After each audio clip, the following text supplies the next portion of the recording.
Sore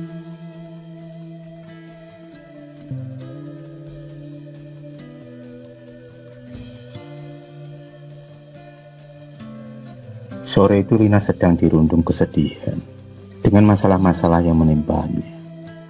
Lina berjalan dengan tangga gontai. Terlihat kalau dia sedang bersedih di raut wajahnya. Hari itu Lina di PHK di tempat kerjanya. Ia tak bisa menahan sedihnya kali ini. Kerja yang selama ini menjadi tumbuhan hidup keluarganya harus ditinggalkannya. Semenjak Lina di PHK, Lina pun berusaha mencari dan melamar pekerjaan di beberapa perusahaan dan toko. Namun, sampai detik itu juga semuanya belum membuahkan hasil. Selalu saja lamarannya ditolak dengan alasan yang macam-macam. Lina masih tak putus asa dalam pencariannya untuk mendapatkan pekerjaan. Saat ini Lina sangat terpuruk. Uang simpanannya juga sudah habis untuk keperluan keluarganya, juga untuk merawat ibunya dan adiknya. Hari itu Lina berjalan, menyusuri jalan dengan tubuh yang lusuh, penuh dengan keringat. Tenggorokannya pun terasa kering. Rasa lelah kini mendera tubuh dan batinnya. Rasa resah dan gundah mulai muncul dalam benaknya. Rasa putus asa mulai menyelimuti pikirannya. Sudah 1 bulan ini, Lina masih saja belum mendapatkan pekerjaan lagi.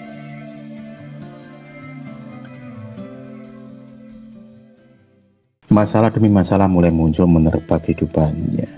Ibunya yang sangat disayanginya kini menderita sakit keras dan harus membutuhkan biaya yang sangat banyak untuk berobat ke rumah sakit.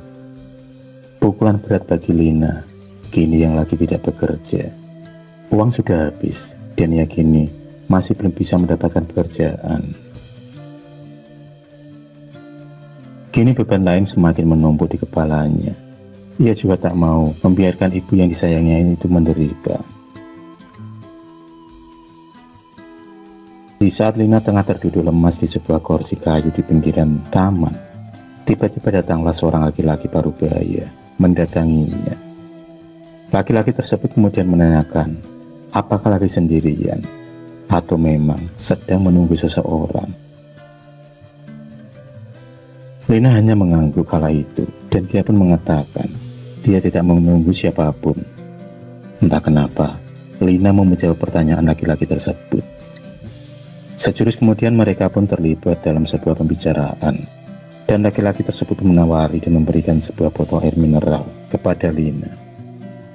Lina pun menyambut baik niat laki-laki tersebut.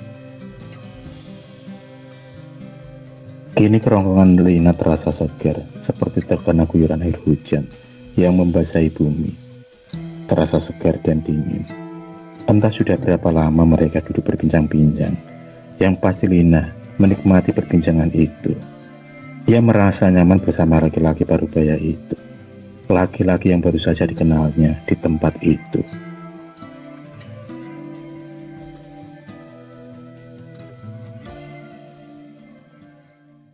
Laki-laki setengah baya itu kemudian mengajak Lina pergi bersamanya. Mereka berdua pun kemudian melangkah meninggalkan tempat tersebut. Mereka berjalan menuju ke sebuah mobil sedan putih yang terlihat mewah dan elegan.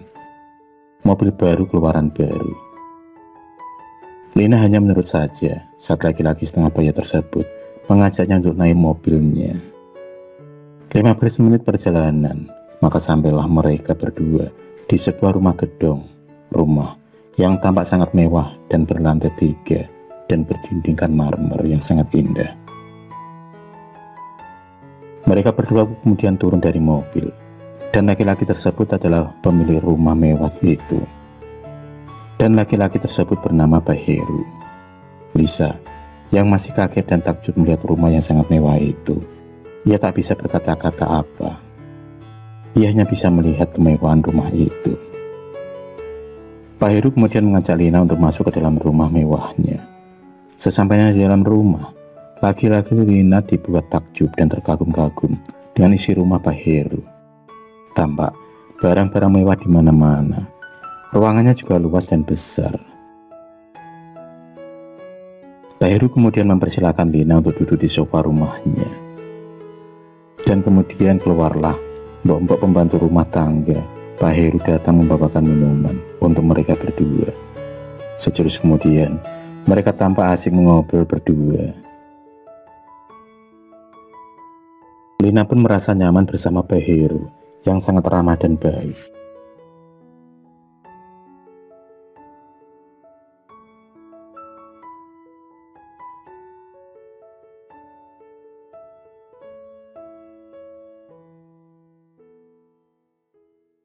Tiga 30 menit pun berlalu.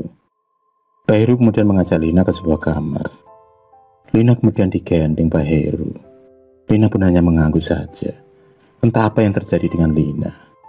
Mereka berdua pun kemudian melangkahkan kaki menuju ke sebuah kamar yang pintunya saja sangat mewah. Pasti isi kamar itu juga sangat mewah dan indah. Sesampainya di depan pintu, Pak Heru segera membuka pintu kamar tersebut. Terlihat sebuah kamar yang mewah dengan ranjang tidur bergaya Eropa klasik dan kasur empuk dengan selimut yang tebal berwarna putih, membuat ranjang tersebut tampak semakin mewah dan elegan. Bau harum semerbak mewangi segera tercium oleh hidung Lina, membuat Lina semakin terbuai dengan kamar tersebut. Di dalam benaknya, apa bisa dia mempunyai kamar seindah itu dan semewah kamar yang ada di hadapannya. Heru kemudian mengajak Lina duduk di tepian ranjang tersebut. Dengan pelan-pelan, Lina hanya menurut saja, dan mereka pun asik berdua di kamar di atas ranjang tersebut. Mereka ngobrol diselingi dengan sedikit canda dan tawa kecil. Entah apa dan siapa yang memulai. Mereka berdua kemudian terlibat dalam buaya nafsu bercinta. Mereka berdua pun tenggelam dalam kenikmatan malam itu.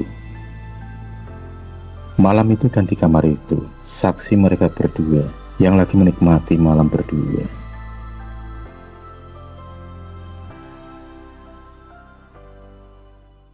Seusai bercinta, Pak Heru kemudian melangkahkan kakinya keluar kamar. Dan kini, tinggal Lina sendirian di dalam kamar tersebut. Tak terasa, menetes air mata Lina dan jatuh ke bawah. Dia sadar dengan apa yang telah dilakukannya. Ia sadar itu bertentangan dengan hati nuraninya. Tapi ia teringat dengan keadaan ibunya yang membutuhkan biaya yang sangat banyak untuk berobat. Lina ingin segera bisa membawa ibunya untuk berobat ke dokter. Lina kemudian turun dari ranjangnya dan melangkahkan kakinya ke kamar mandi yang ada di dalam kamar tersebut. Segera, ia kemudian melepaskan sebagian pakaiannya dan segera memutar keran shower. Air di shower pun mulai terjun bebas membasahi tubuh Lina yang mulus dan putih. Air tersebut kini membasahi rambut panjang Lina dan sebagian tubuhnya. Setelah selesai mandi, Lina pun kemudian keluar dari kamar mandi dengan hanya memakai handuk saja. Di dalam kamar, sudah terlihat Pak Heru yang duduk di tepian ranjang. Lina pun segera berjalan dan memakai pakaiannya dengan pakaian yang sudah disiapkan oleh Pak Heru. Sebuah gaun yang tampak cantik dan mewah. Lina tampak cantik malam itu dengan gaun pemberian dari Pak Heru. Dan tak lupa Pak Heru memberikan sebuah amplop yang ternyata amplop itu berisi uang yang sangat banyak. Dan dia pun bilang uang itu akan berguna untuk menyembuhkan penyakit ibunya dan untuk hidup Lina sekeluarga.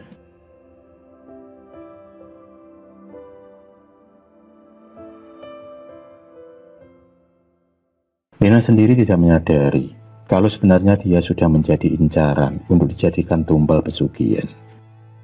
Pak Heru tak serta-merta hanya memberikan uang untuk Lina. Pak Heru juga menginginkan sesuatu dari Lina. Selain dapat mencurinya dengan bujuk rayuan dan iming-iming uang yang akan diberikan kepada Lina. Rupanya kekayaan Pak Heru yang dia miliki selama ini ia dapatkan dari sebuah ritual pemujaan pesugihan yang sangat menyimpang dari agama. Ritual sesat dengan perjanjian setan.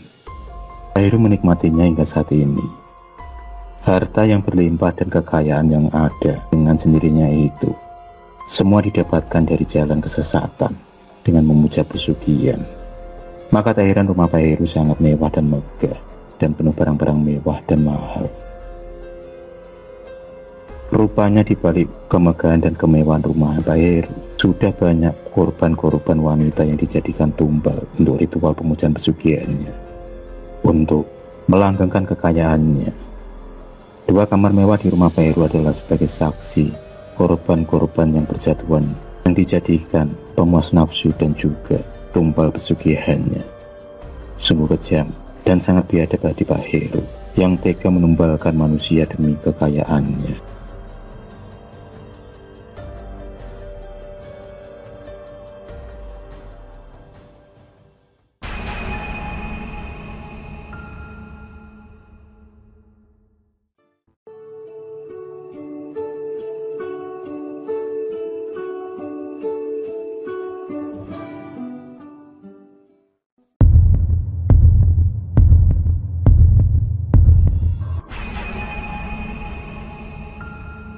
Terima kasih sudah menonton video cerita bergambar ini. Klik subscribe untuk terus mendapatkan video-video cerita bergambar selanjutnya. Semangat berkarya.